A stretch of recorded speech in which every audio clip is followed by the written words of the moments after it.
The scream tore through the hangar before anyone saw what caused it. Two young girls, Simone and Sienna Blake, tumbled down the metal stairs, their hot chocolate cups spinning through the air before shattering on the ground. "What happened?" a mechanic shouted, frozen mid-step. Above them, a flight attendant's hand still hovered in disbelief, the echo of her shove ringing louder than the jet engines. For a single second, time stopped, then heels struck the floor in a sharp, furious rhythm. Dr. Naomi Blake, the girl's mother, and the woman who owned the airline, was running toward her daughters. And this time, silence would not save anyone. A quiet, practiced assumption that certain children didn't belong where they stood. And the woman who carried that assumption was about to learn what happens when a single look turns into an action that cannot be undone. Welcome back to Black and Bruised Stories. If you're new here, you've just joined a community dedicated to truth, justice, and survival. Show some love by clicking the like and subscribe button. Before we dive deeper into this story, drop a comment where you are watching from and what time it is for you right now.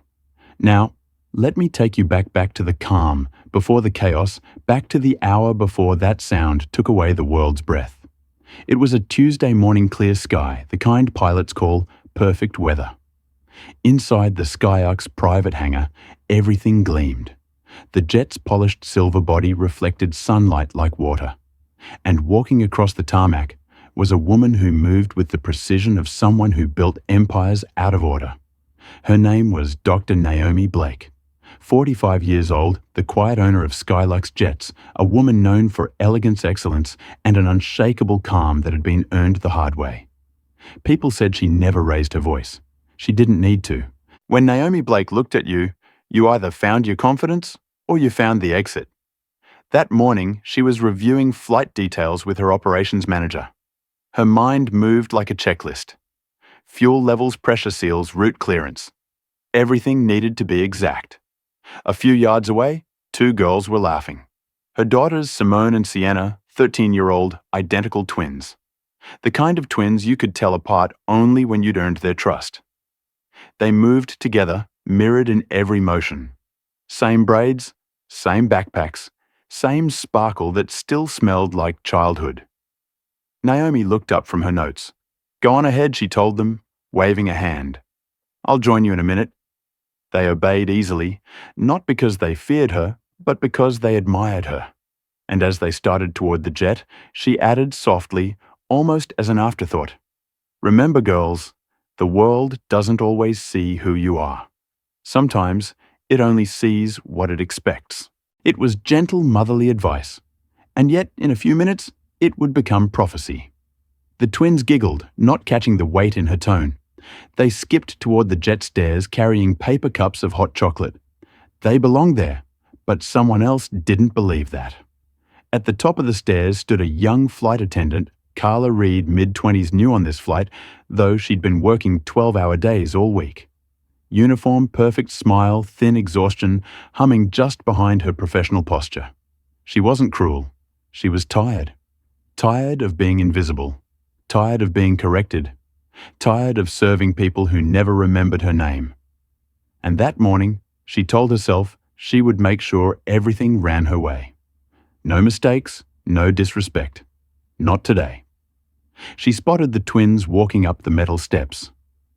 Two laughing girls in hoodies and sneakers, not dressed like passengers she was used to seeing. And before she even realized it, a thought slid across her mind. They must be in the wrong place. That one thought was all it took. Because bias rarely arrives wearing a label. Sometimes it's a reflex, a tightening of tone, a narrowing of patience, a voice that says, "Not here, not you." The girls approached with smiles polite enough to soften stone.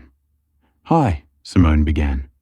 "We're with Dr. Blake. She's right behind," but Carla cut her off, voice sharp. "Ma'am, this area is restricted. Step back, please." Sienna blinked, surprised by the sudden edge. "Oh, we're sorry. We just step back." Carla snapped again. Her words hit like a slap of cold air. She didn't want to hear explanations. She didn't care to listen to names, and she certainly wasn't interested in hearing who their mother was because at that moment she'd already decided who they weren't. The girls hesitated, confused, embarrassed. Simone took a small step forward to clarify, hands raised in politeness. Carla stepped forward too, trying to reassert control. Their movements collided. Carla's palm landing on Simone's shoulder, firmer than intended. 1/2 second. That's all it took. A heel slipped on metal. Sienna reached out to steady her sister. 2 gasps, 2 bodies losing balance. And then the sound, a sharp doubled crash. Skin against steel, breath against gravity. And the echo that followed spread through the hangar like an accusation. The sound of 2 people falling seized the air itself. It was quick. It was terrible. It was irreversible. For a single heartbeat, nothing moved. Not the crew, not the wind. Even the engines seemed to stop breathing. Carla's hand hovered mid-air, fingers frozen in the shape of regret. Her lips parted, but no words came out. She hadn't meant for this. She'd only wanted to control the moment, but the moment had controlled her instead. Simone and Sienna hit the ground hard, rolling against the bottom steps. They weren't broken, but they were shaken. Sienna's palm scraped. Simone's cup spilled across the tarmac, dark liquid staining the concrete. Small things, yet the humiliation felt enormous. They looked up, eyes wide. The attendant above them looked down, not with power now, but with horror. That single glance up and down became a mirror. 2 girls on the ground, 1 woman realizing what she'd just done. A fall made of flesh and gravity, but born from assumption and tone. And somewhere inside the hangar, another sound began. The steady click of heels coming closer. Because the woman those girls had tried to name, the one the attendant refused to hear about, was already on her way. If you want to hear what happens when that calm, powerful mother arrives, and how a single silence can change the world, make sure you subscribe right now. These are the stories we tell, so the truth never gets buried under noise. Before we move to the next part, tell me in the comments, have you ever seen someone judge before they listened? What did that moment teach you? The sound came first, a crash sharp enough to cut the morning in half. Then a gasp, a clatter and silence so deep it swallowed the engines themselves. Naomi Blake's head turned before her mind understood what it had heard. Something inside her, the part that still remembered her daughter's first cries, recognized that sound. It was the sound of fear, and it belonged to her children. For a split second, she froze. Then everything in her body moved at once. The clipboard fell from her hand papers, scattering like startled birds. Her heels struck the concrete in uneven rhythm. Faster, faster, until the sound became a drumbeat of panic. People shouted behind her. Someone called her name, but she didn't hear. The world narrowed to the sight of 2 small figures crumpled at the base of the metal stairs. Her lungs burned before she even reached them. Every breath scraped raw against her throat. She could see uniforms rushing in from the edges of the hangar, the blur of safety vests, hands pointing, radios crackling. Someone yelled for first aid. Someone else froze, unsure what to do in the presence of the company's owner. Naomi didn't care. All she saw were her girls, still too still. She dropped to her knees beside them, the ground cold through her suit. Her hands hovered before she dared to touch them. Terrified that even comfort might cause more pain, Simone's eyes fluttered open, first dazed, her breath shallow. Sienna tried to speak, but only managed a whisper that broke in the middle. Their voices were small, frightened, but alive. Relief and terror collided inside Naomi's chest so violently that for a moment she couldn't breathe. She looked up, searching for the source of this nightmare, and found the young attendant standing halfway up the stairs, pale and shaking. Carla's hand was still out, as if she could pull time backward with it. Her mouth moved, forming a word Naomi didn't want to hear. Accident. The air in the hangar had changed. It carried static tension, disbelief. Technicians stood frozen by the fuel trucks. A pilot whispered into his headset. No one wanted to move until Naomi did. She brushed a strand of hair from Sienna's forehead, whispering the kind of sounds mothers make when words can't reach the fear. The twins trembled. Shock had turned their bodies heavy. their faces pale, their trusts shaken. Naomi felt something deep and ancient rise inside her.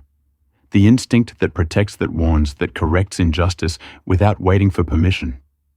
She looked around, eyes sharp enough to stop conversation. "Where is the medic?" Someone shouted from the sidelines, and the answer came in hurried footsteps.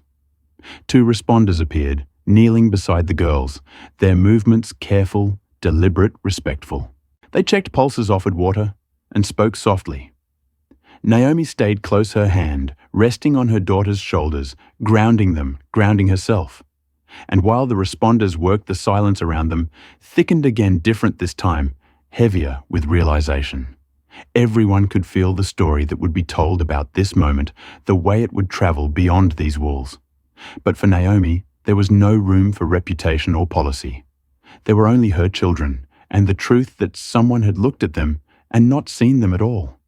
Carla stood above, trembling so badly she gripped the railing to keep from collapsing.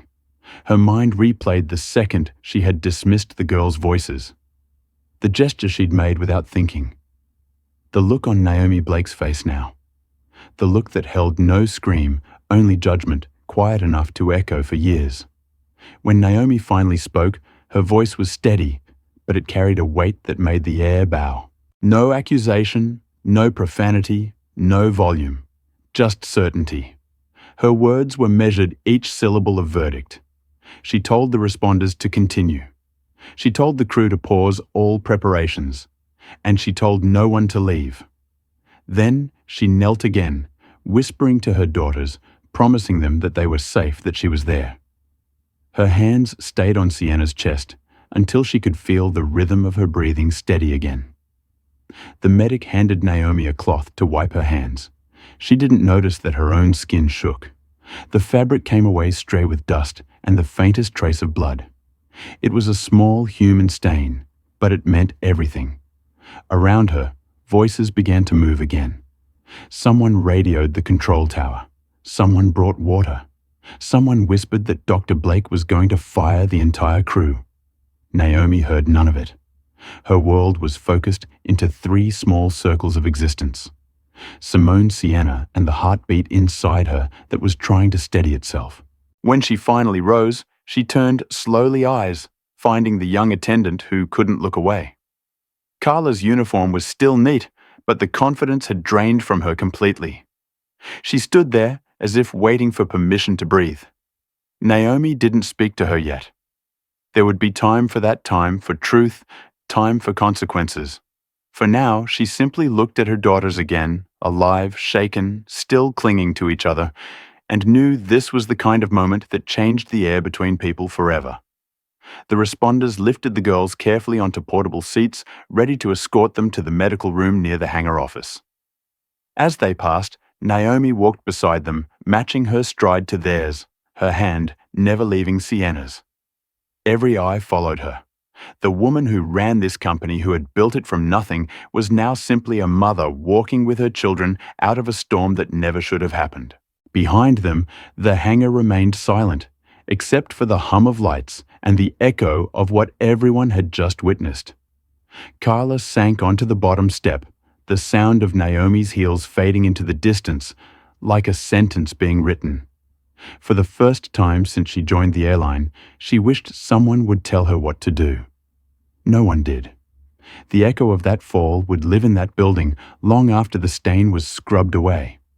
A reminder that one careless moment can bring an empire to its knees. And though Naomi Blake had run to save her daughters, the truth was that the whole company was about to be forced to run toward accountability, toward reflection, toward change. Because once a sound like that rings through the air, it never really stops.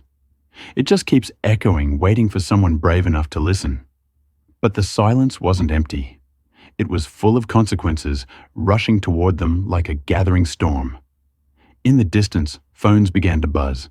A passenger from the adjacent hangar had captured everything on video. The confrontation, the fall, the aftermath. Within minutes, the footage was uploaded to social media platforms tagged with location markers that would soon draw reporters like moths to flame. Christopher Webb, the ground supervisor who'd rushed to help the girls, was already on his radio to airport security. "We have an incident involving injured minors at Skylux Terminal 7. Medical responded, "But we're going to need incident reports, witness statements, and probably legal notifications." The response crackled back. "Copy that, Christopher. Child Protective Services protocol is in effect. Nobody leaves until we have statements." Carla's legs finally gave out. She sank onto the metal step, her uniform still pristine except for the tremor in her hands. Around her, other crew members were stepping back literally and figuratively, distancing themselves from someone whose career had just ended in the worst possible way. "Jesus, Carla," whispered Jake Morrison, the co-pilot, who'd watched everything unfold. "What were you thinking? Those are just kids." But Carla couldn't answer, because she was beginning to understand that thinking hadn't been involved at all.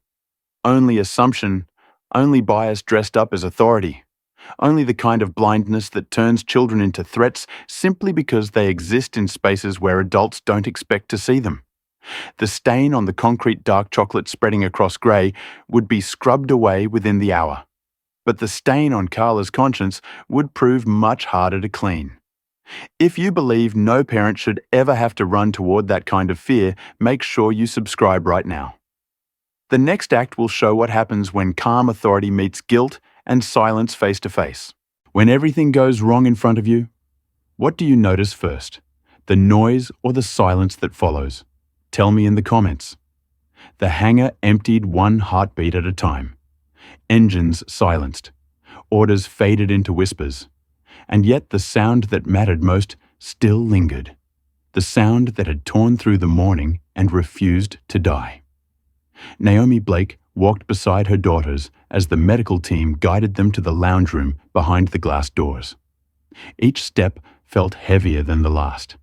Inside that office smell of antiseptic and coffee, the twins sat on padded chairs while attendants checked them carefully. Voices soft and professional. Sienna's ankle was wrapped. Simone's arm supported. The twins kept glancing toward their mother, as if to confirm she was real, that the world hadn't split entirely apart.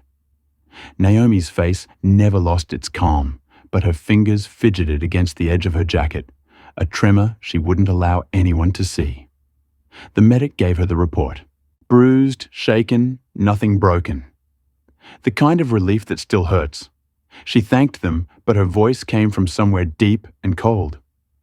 Behind the glass, the rest of the crew stood waiting.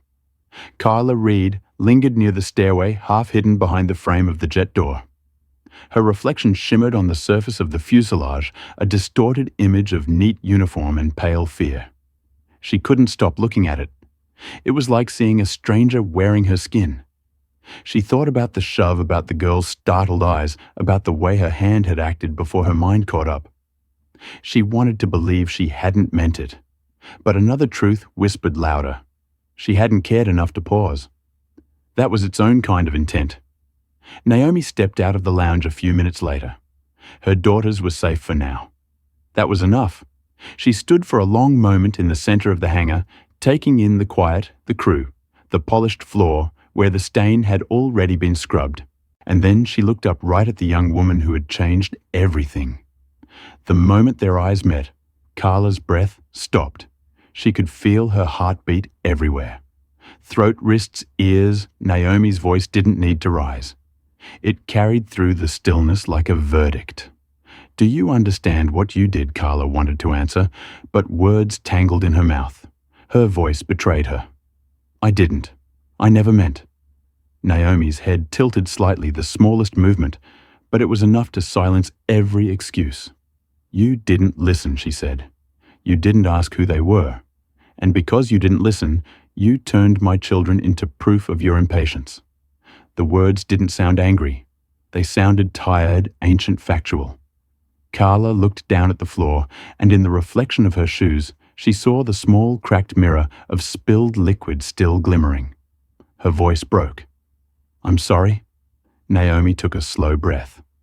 "You'll be sore when you understand why you did it." The hangar remained quiet. Even the co-pilot kept his head bowed. Naomi turned away from Carla and looked toward the jet, her company's pride. How many times had she told her staff that safety was built on respect? And yet, here they were standing in a place polished by her money, but stained by someone else's blindness. She remembered something her husband once said when the business was young. When people work for you, they don't just represent your name, they represent what you tolerate. Those words returned, now sharp and merciless. She spoke again, this time to everyone. I built this company so no one would ever be made small on my watch. But today, smallness came from within these walls. That means the work starts here. Her eyes swept the room, lingering on Carla. I will not destroy you, Miss Reed, she said quietly, but I will require that you look at yourself long enough to see what I see right now. The silence after that was a silence that changed people. It wasn't angry. It was reflective, like light bending on metal. Carla nodded the motion, small but final. She knew that whatever came next would be a lifetime of trying to unlearn the moment that brought her here. Naomi walked back to the glass door where her daughters waited. Simone reached out a hand. Naomi took it, holding tight, guiding them out together. As they crossed the threshold, the crew parted again. Not from duty this time, but from awe. Behind them, Carla turned once more to the jet's body. Her own reflection stared back, hair disheveled eyes, red lips pale. She reached up as if to touch the surface, but her fingers stopped an inch short. The mirror shimmered. Her reflection wavered, and that was when she realized she wasn't looking at a surface anymore. She was looking at herself. The mirror cracked, not with sound, but with truth. That truth was simple. She hadn't seen the children because she hadn't believed they belonged. And now, she would never again walk up a set of stairs without remembering the sound of a mother's footsteps running toward what she loved most in the world. Naomi's heels clicked softly across the hangar floor, each step steady, now her daughters beside her. The echo of their movement filled the space that had once been silence, transforming it into rhythm again. Order had returned, but it was a different kind of order. An order built on lesson rather than fear. Outside, sunlight poured through the open hangar doors, spreading across the polished floor until even the shadows looked new. Naomi paused at the edge of that light, turned slightly, and looked back just once. Her gaze didn't hold anger anymore, only clarity.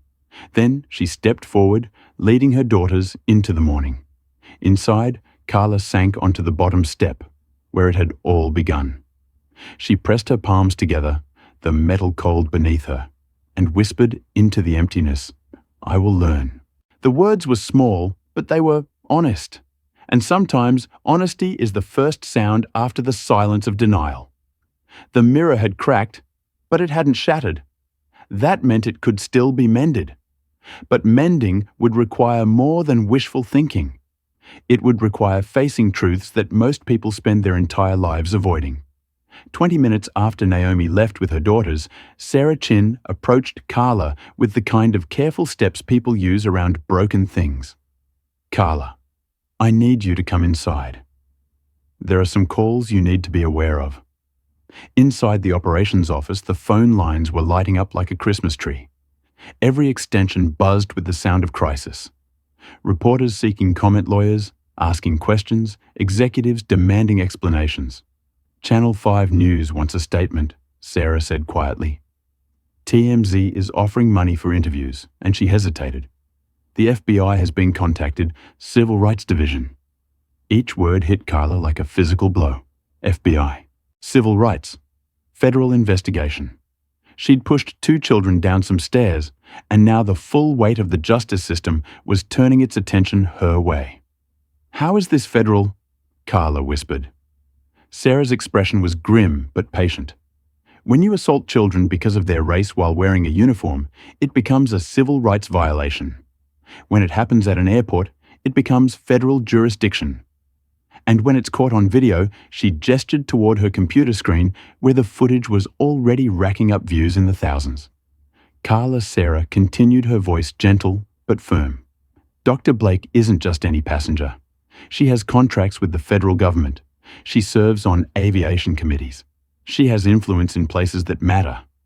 And you just gave her daughters a reason to use every bit of that influence.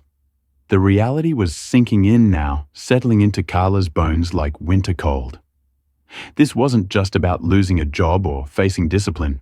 This was about the possibility of criminal charges, federal prosecution, prison time. This was about her children watching their mother on the news being led away in handcuffs because she couldn't see past her own biases long enough to treat two kids with basic human dignity. She thought about her own teenagers at home. Christopher, 15, who got followed around stores by security guards, and Isabella, 13, who'd started asking why teachers always seemed surprised when she got good grades. How would she explain to them that she'd become the kind of adult they'd been taught to fear? "I need to call my lawyer," she said finally. "You need to call your family first," Sarah replied. "The news vans are already headed this way." Through the office window, Carla could see the first television truck pulling into the parking lot, a satellite dish extending toward the sky like an antenna for broadcasting shame. Soon there would be cameras, reporters with microphones, questions she couldn't answer because there was no good answer to why did you push those children. The mirror hadn't just cracked, it was beginning to shatter, and each piece reflected a different angle of the same ugly truth. If you believe real strength isn't about revenge but about reflection, make sure you subscribe right now. The next act will show how a broken moment can be rebuilt into grace. When you've made a mistake that hurt someone, what helped you face yourself again, their forgiveness, or your own reflection? Share your thoughts below. 3 hours after the fall, the world outside the hangar had caught fire. Not with flames, but with something more dangerous. Truth spreading at the speed of light. Every phone in America seemed to be buzzing with the same videos, the same hashtags, the same questions that nobody wanted to answer, but everybody needed to ask. Inside the crisis management room at United Airlines headquarters, Jennifer Park stared at screens that painted a picture of a corporate nightmare in real time. A jet stare incident was trending #1 globally. The video, shot from 3 different angles by passengers who'd witnessed everything, had been viewed over 2 million times in the past hour alone. But it wasn't just the numbers that terrified her. It was the voices. Celebrities were sharing the footage with captions like, "This is what hate looks like," and "Those babies deserved better." Politicians were calling for congressional hearings. Civil rights lawyers were appearing on news programs using words like assault, federal investigation, and criminal charges. "How bad is it?" asked Michael Chin, United CEO, as he burst through the conference room doors. His tie was crooked, his usually perfect hair disheveled, the look of a man who'd been pulled from a board meeting to face the crisis of his career. Jennifer turned her laptop toward him. The screen showed a live stream from outside the Skylux hangar, where news vans were already gathering like vultures. Reporters were setting up cameras, adjusting microphones, preparing to tell a story that would echo long after the cameras stopped rolling. "Sir," she said quietly, "we're not just looking at a public relations crisis. The FBI has been contacted. There's talk of federal civil rights violations." And she hesitated. "Dr. Naomi Blake isn't just any passenger. I know who she is." Michael snapped, then caught himself. Stress was making him sharp, but sharpness wouldn't solve this. She is one of the most influential figures in private aviation. She sits on federal advisory committees. She has contracts worth hundreds of millions with the Department of Transportation.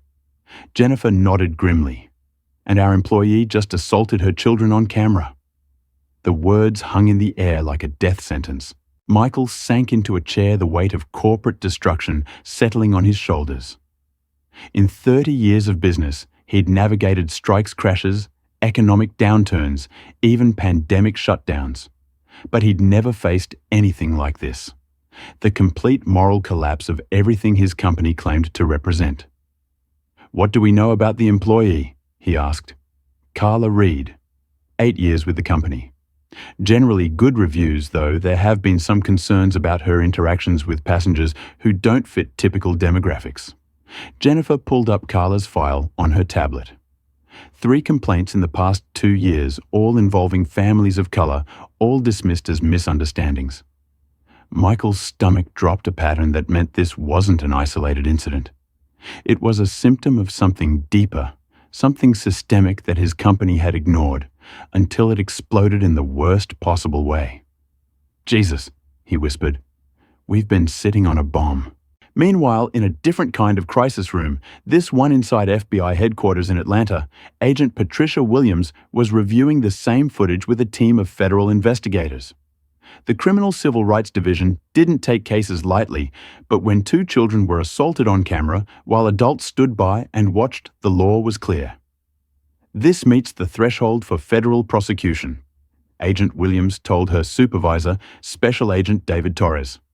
Assault under color of law, civil rights violations, potential conspiracy, if we can prove the airline had knowledge of patterns they failed to address. Torres nodded, his expression grim. What do we know about the family? Dr. Naomi Blake is clean, more than clean. She's a federal contractor, serves on aviation safety committees, and has security clearance for government work. The children are honor students, no disciplinary issues, active in community service. Agent Williams paused. "Sir, these aren't just any kids. They're exactly the kind of kids who should never have to experience something like this." "No kid should have to experience this," Torres corrected quietly. "But you're right. This case is going to have visibility, congressional oversight, media scrutiny, everything. We need to be flawless." Back at the hangar, Naomi Blake was facing her own kind of reckoning. The twins were resting in her office now, Simone reading a book, while Sienna dozed in the leather chair by the window. They looked peaceful, but Naomi could see the new tension in their shoulders. The way their eyes tracked movement differently than they had that morning. Her daughters had lost something today that she could never give back. The assumption that adults would treat them fairly. The innocence that came from believing the world was just. The trust that came from never having been pushed downstairs because of the color of their skin. Her phone buzzed constantly. Reporters, lawyers, government officials, other business leaders expressing shock and support. But she wasn't ready to talk to any of them yet. First, she needed to understand exactly what kind of justice would heal this wound for her daughters and for every other child who might face something similar. Sarah Chin knocked softly on the office door. "Dr. Blake, there's someone here to see you." FBI agent Patricia Williams. Naomi looked up from her daughters to find a woman in a crisp navy suit standing in her doorway. Professional, serious, but with kind eyes that suggested she understood the gravity of what had happened here. Dr. Blake, Agent Williams, said quietly, "I'm here about the incident involving your daughters. We need to talk." Naomi nodded, glancing at the twins. Simone looked up from her book with the sharp intelligence that made her mother proud and worried in equal measure. "Is the lady going to jail?" Simone asked directly. Agent Williams met the 13-year-old's gaze with the respect she deserved. "That depends on what our investigation finds. But I can tell you this. What happened to you and your sister was wrong. It was illegal, and there will be consequences." Sienna opened her eyes at the sound of voices. "Good," she said softly. "Other kids shouldn't get hurt like we did."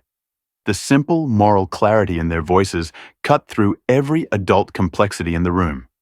This wasn't about revenge or punishment. It was about justice, about making sure that what happened to them didn't happen to anyone else. Agent Williams pulled out a chair and sat down, making herself at their level. "Can you tell me exactly what happened?" In your own words, for the next hour, the twins recounted the morning with the precision that came from trauma etched clearly in memory. They described Carla's tone, her refusal to listen, the moment when professional authority became personal violence. They spoke without anger, but with a clarity that would later prove devastating in court. As they talked, Naomi watched her daughters transform from victims into witnesses, from children into advocates for justice. It was both heartbreaking and inspiring the way resilience could emerge from tragedy when it was supported by love and the promise of accountability. When the FBI interview was finished, Agent Williams stood to leave. "Dr. Blake," she said quietly, "I want you to know this case is a priority. Federal resources, full investigation, whatever it takes. Your daughters deserved better, and we're going to make sure the system responds appropriately."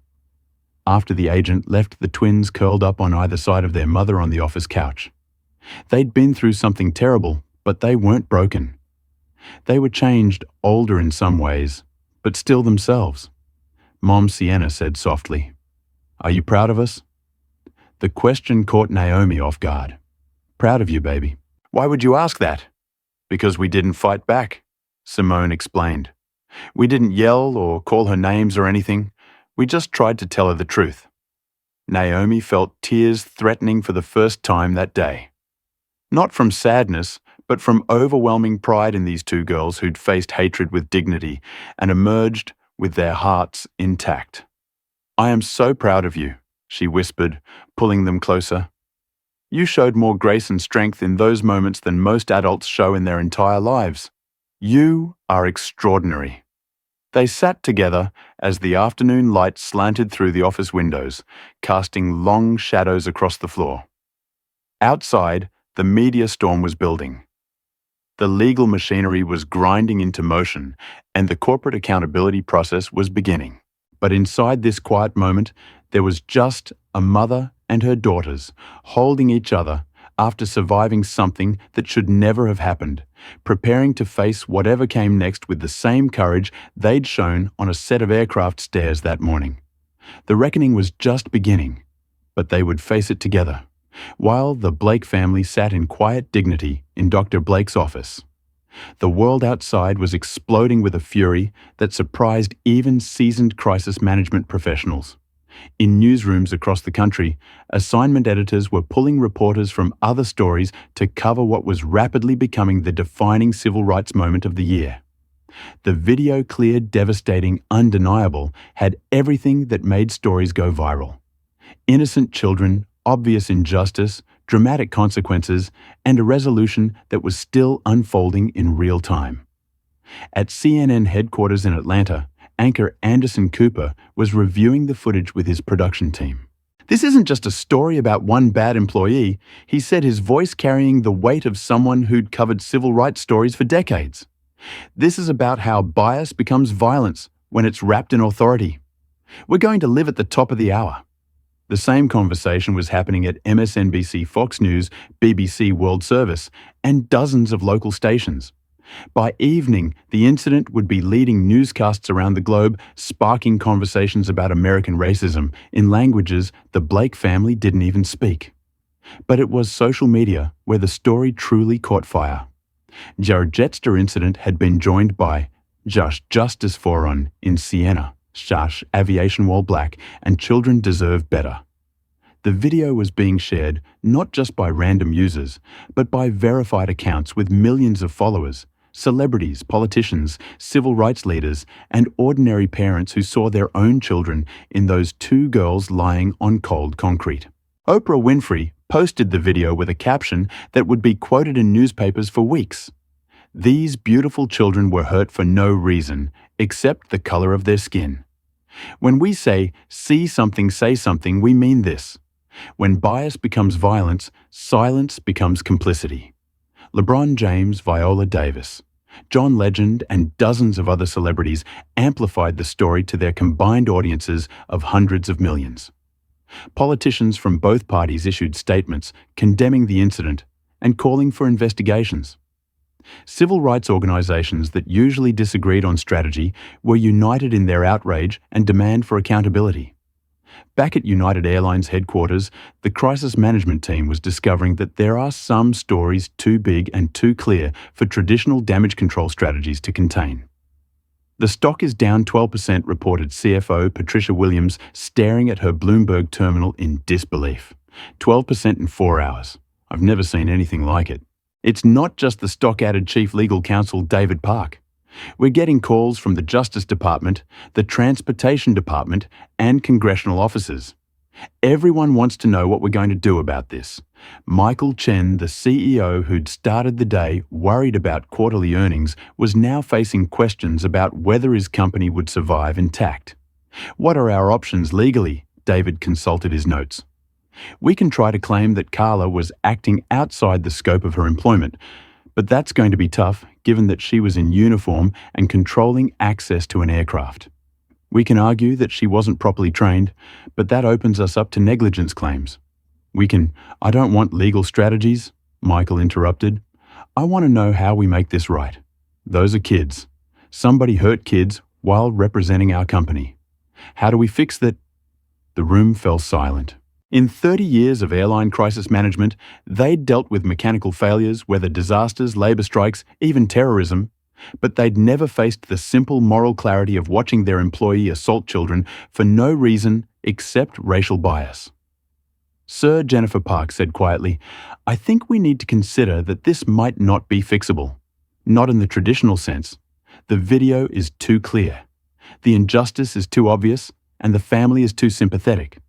We might need to focus on taking accountability rather than limiting damage. Meanwhile, at the FBI field office in Atlanta, a different kind of crisis response was unfolding. Special Agent David Torres was assembling a team for what was already being classified as a high-priority civil rights investigation. This is going to be fast-tracked, he told his team of investigators. Full resources, federal prosecution track, maximum visibility. The Attorney General's office is already asking for updates. Agent Patricia Williams, who'd been assigned as lead investigator, had spent the afternoon reviewing not just the assault video, but United Airlines employment records, training materials, and complaint histories. What she'd found painted a disturbing picture of systemic problems that went far beyond one employee's bad day. Carla Reed has had 3 formal complaints about discriminatory treatment of passengers in the past 2 years. She reported to the team all were dismissed by United as misunderstandings or communication issues. No additional training, no discipline, no intervention. So the company knew she had problems with bias. Torres asked they knew passengers were complaining. Whether they understood it as bias or just bad customer service is something we'll need to determine, but there's definitely a pattern of the company ignoring red flags. The investigation would eventually expand beyond Carla to examine United's entire training and oversight system, their response to discrimination complaints, and their corporate culture around diversity and inclusion. By the time it was finished, dozens of employees would be interviewed, thousands of documents would be reviewed, and the entire aviation industry would be forced to confront uncomfortable questions about how bias was allowed to flourish in professional settings. But that night, as Carla Reed sat in her apartment staring at her phone's constant notifications, the future consequences felt abstract compared to the immediate reality of her life falling apart in real time. Her own teenage children were seeing their mother's face on social media attached to words like racist, child abuser, and criminal. Her neighbors were texting with questions she couldn't answer. Her mother was calling every hour, alternating between support and bewilderment. I don't understand, her 15-year-old son Christopher had said when he got home from school and saw the news coverage. You pushed kids, Mom. You always told us to stick up for little kids. That conversation had broken something fundamental inside her.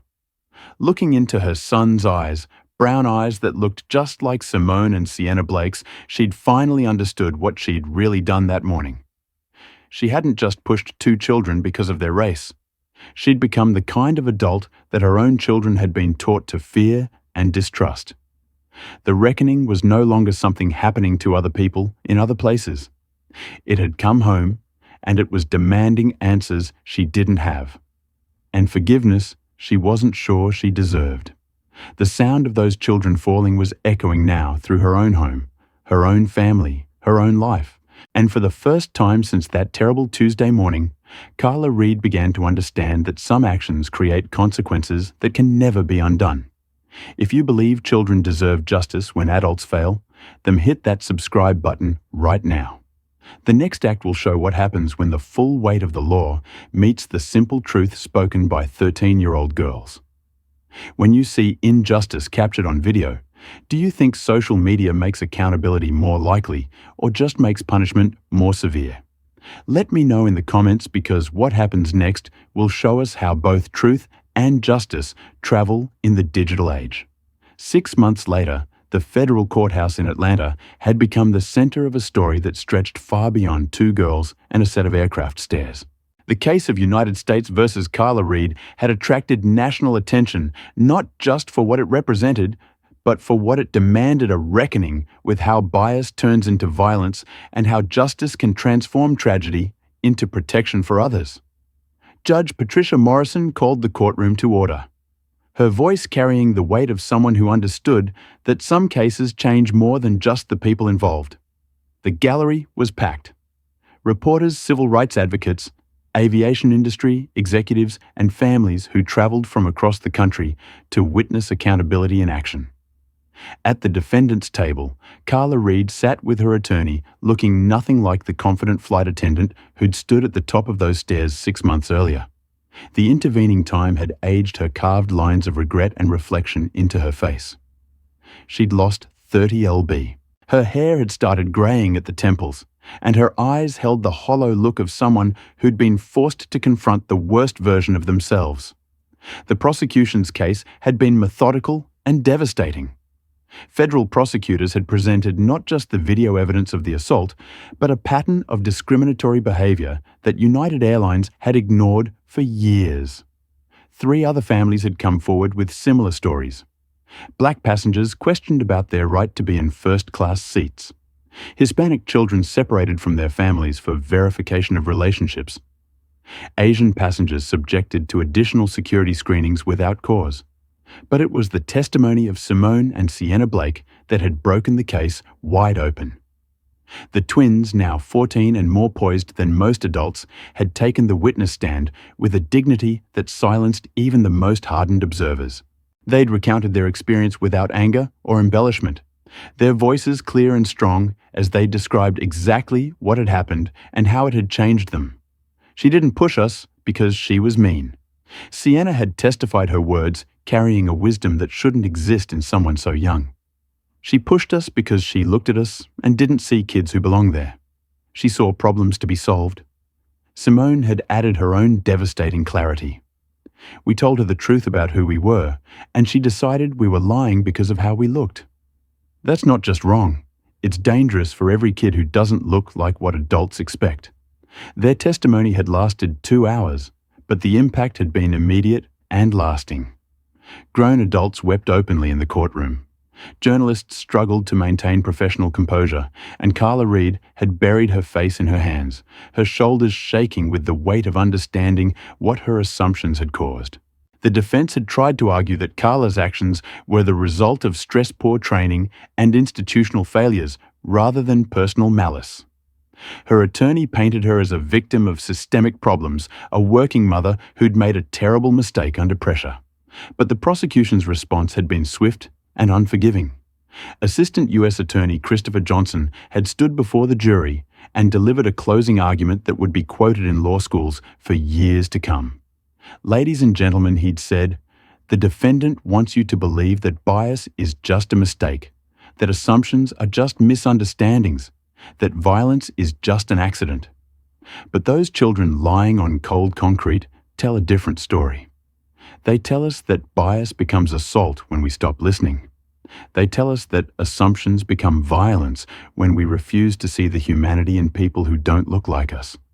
He gestured toward the Blake family, sitting quietly in the front row. Doctor, Blake and her daughters didn't ask to become symbols of injustice. They were just trying to board an airplane. But Carla Reed turned their Tuesday morning into a federal case because she couldn't imagine that black children belonged in the space she controlled. The jury had deliberated for less than 3 hours before returning guilty verdicts on all counts: assault under color of law violation of federal civil rights and conspiracy to deprive civil rights. The speed of their decision spoke to the clarity of the evidence and the power of truth, told simply by children who'd been failed by adults. Now, as Judge Morrison prepared to deliver Carla's sentence, the courtroom held its collective breath. Federal sentencing guidelines for civil rights violations were serious. Potential prison time, substantial fines, and permanent loss of the rights and privileges that came with citizenship. Ms. Reed, Judge Morrison began, her voice carrying the authority of 3 decades on the bench. You have been convicted of using your position of authority to deprive 2 children of their civil rights through physical violence. The court has reviewed your background, your expressions of remorse, and the impact statements from the victims and their family. Carla stood, her legs shaking slightly as she faced the judge, who would determine her future. The assault of children based on racial bias strikes at the very heart of what our justice system exists to prevent. Judge Morrison continued, "When adults in positions of trust use violence against children, because of the color of their skin, they don't just harm those individual children, they wound the fabric of civil society itself." She paused, glancing at the Blake family before returning her attention to Carla.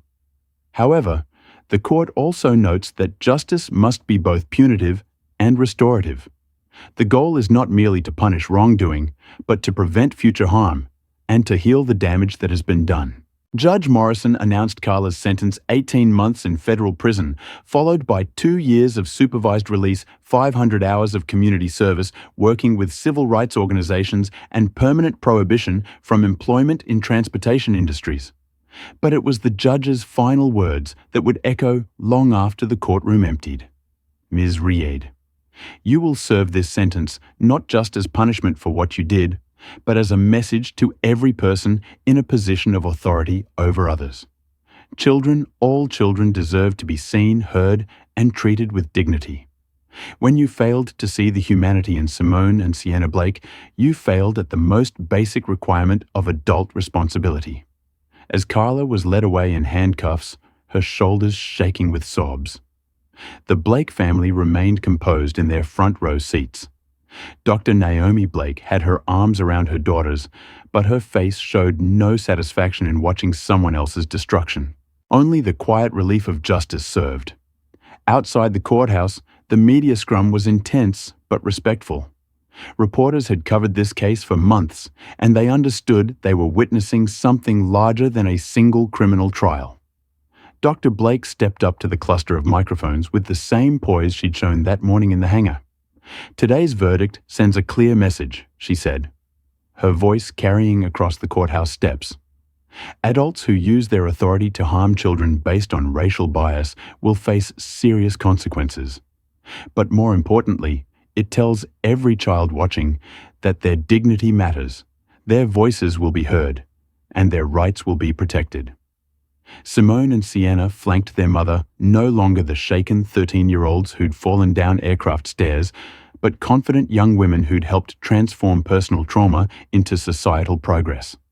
"We hope Ms. Reed learns from this experience," Sienna said, when a reporter asked about the prison sentence.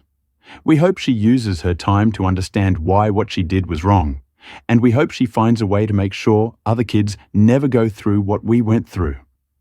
Simone added her own perspective with characteristic directness. "This isn't about revenge. It's about making sure that when kids tell adults the truth, they get believed. It's about making sure that every child feels safe in public spaces, no matter what they look like or who their parents are." The impact of the Blake case extended far beyond the courtroom. United Airlines had settled the civil lawsuit for an undisclosed amount, but the real cost had been an institutional transformation. The company had implemented comprehensive bias training for all employees, created oversight positions for civil rights compliance, and established a victim compensation fund for passengers who experienced discrimination. More significantly, the Federal Aviation Administration had issued new regulations requiring bias training for all airline employees, with regular auditing and serious penalties for companies that failed to maintain inclusive environments. The Blake protocols had become industry standard, protecting millions of passengers from the kind of treatment the twins had experienced. The case had also sparked a national conversation about how children, particularly children of color, were treated in professional settings. School districts had revised discipline policies. Healthcare systems had implemented child advocacy programs, and retail companies had trained employees to recognize and interrupt bias-based assumptions about young customers. But perhaps the most lasting impact was on children themselves.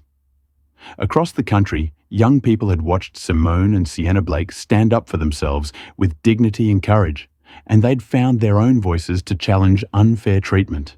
Teachers reported students speaking up about discriminatory behavior.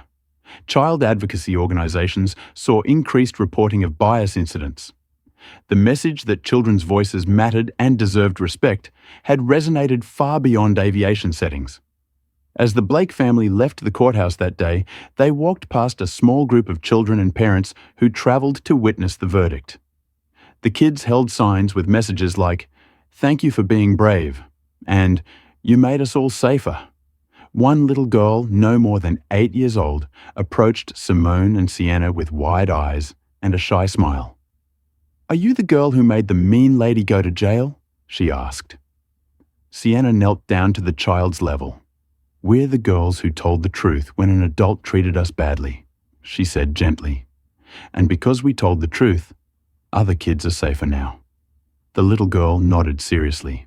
"My mom says, if anyone treats me badly because I'm black, I should tell the truth like you did." "That's right," Simone said, joining her sister at the child's eye level. "And remember, you belong everywhere your mama says you belong. Don't let anyone tell you differently." As they walked to their car, Dr. Blake reflected on the journey from that terrible Tuesday morning to this moment of justice served. Her daughters had lost some innocence that day on the aircraft stairs, but they'd gained something else. The knowledge that their voices had power, that their dignity had value, and that standing up for what's right could create change that protected others. The sound that had echoed through that hangar 6 months earlier, the sound of 2 children falling, had transformed into something else entirely. It had become the sound of justice rising, of systems changing, of other children being protected from similar harm. That evening, as the Blake family sat around their dinner table, the twins shared stories from school, talked about their plans for college, and debated the merits of different airplane designs with the passion that had always defined them. They were still the same girls who'd walked up those aircraft stairs that morning, curious, confident, and unashamed of belonging in spaces where they deserved to be. But they were also something more now. They were young women who'd faced hatred with grace, who'd transformed trauma into advocacy, and who'd proven that truth spoken by children could indeed change the world. The echo of their fall had become the sound of justice. And that sound would continue to reverberate long after the news cameras moved on to other stories, because some voices once heard can never be silenced, and some truths once spoken can never be forgotten. If this story reminded you that every voice matters and every child deserves justice, make sure you're subscribed to this channel. We tell these stories so the truth never gets buried under silence. What do you think was the most important lesson from Simone and Sienna's courage? That children should speak up for themselves, or that adults should listen better? Share your thoughts in the comments below. And remember, in a world that sometimes tells children they don't belong, be the adult who sees them, hears them, and makes sure they know their dignity matters. Because every child deserves to climb stairs without falling, and every voice deserves to be heard when it speaks the truth.